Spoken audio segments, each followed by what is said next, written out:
Welcome to Shashtika சமையல். Today Shashtika சமையல் என்ன பார்க்க போகிறோம்னா கோவை ஸ்பெஷல் அரிசி பருப்பு சாதம் எப்படி பண்ணுறதுன்னு தாங்க பார்க்க போகிறோம்.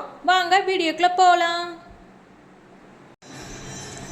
அரிசி பருப்பு சாதம் செய்கிறதுக்கு நான் 1 கப் அளவு புழுங்கல் அரிசி எடுத்து வச்சுருக்கேன். இதை நம்ம சேர்த்துக்கலாம். இது கூடவே 1/4 கப் அளவு துவரம் பருப்பு சேர்த்து ஒரு 15 நிமிஷத்துக்கு நம்ம ஊற வச்சு எடுத்துக்கலாம்.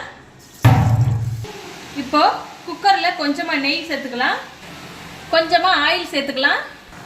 இப்போ ஆயில் சூடானதும் இது கூட கொஞ்சமாக கடுகு, சீரகம், மிளகு ஆட் பண்ணிக்கலாம்.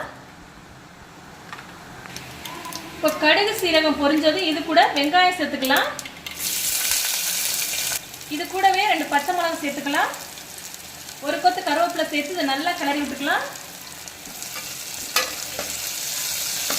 வெங்காயம் நல்லா வதங்கினதும் இது கூட பூண்டு சேர்த்து நல்லா கிளறி விட்டுக்கலாம்.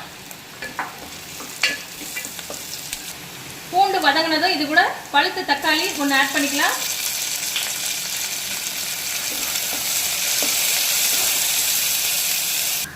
இப்போ தக்காளி நல்லா வதங்கி வந்துருச்சு. இப்போ இது கூட மசாலா பொருட்கள் சேர்த்துக்கலாம்.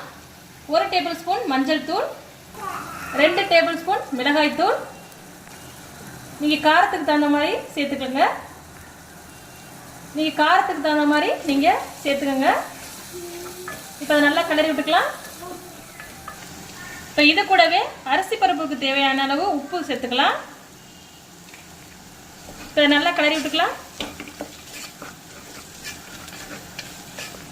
இப்போ மசாலா பொருட்களை பச்சை வாசம்லாம் போய் வந்துருச்சு. இப்போ இது கூட நம்ம தண்ணி சேர்த்துக்கலாம். நான் 1 கப் புழுங்கல் அரிசி எடுத்து வச்சிருக்கேன். 1 கப் புழுங்கல் அரிசிக்கு 2 கப் தண்ணி சேர்த்துக்கலாம்.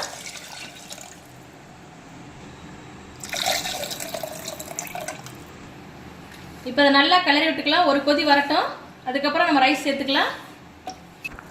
இப்போ ஒரு கொதி வந்துருச்சு. இப்போ இது கூட நம்ம ஊற வச்சு வச்சிருக்கிற ரைஸ் ஆட் பண்ணிக்கலாம். அரிசி பருப்பு ஆட் பண்ணி நல்லா கிளறி விட்டுக்கலாம். இப்போ இதை நல்லா கிளறி விட்டாச்சு. இப்போ நம்ம மூடி போட்டு 3 விசில் வச்சு எடுத்துக்கலாம். 3 விசில் வச்சு எடுத்துக்கலாம்.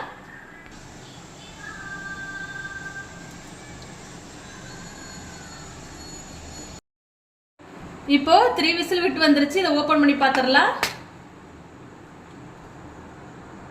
பாருங்க, சூப்பரா அரிசி பருப்பு சாதம் ரெடி ஆயிருக்குன்னு பாருங்க. பாருங்க எவ்வளவு உதிரி உதிரியா வந்திருக்குன்னு பாருங்க ஃப்ரெண்ட்ஸ். நீங்களும் இந்த ரெசிபியை கண்டிப்பா மறக்காம ட்ரை பண்ணி பாருங்க. ட்ரை பண்ணி பார்த்துட்டு டேஸ்ட் எப்படி வந்துச்சு கமெண்ட்ல மறக்காம சொல்லுங்க ஃப்ரெண்ட்ஸ். இந்த ரெசிபி உங்களுக்கு பிடிச்சிருந்துச்சுன்னா நம்ம சேனலை சப்ஸ்கிரைப் பண்ணி வச்சுக்கோங்க. லைக் பண்ணுங்க, ஷேர் பண்ணுங்க, கமெண்ட் பண்ணுங்க ஃப்ரெண்ட்ஸ். தேங்க்யூ.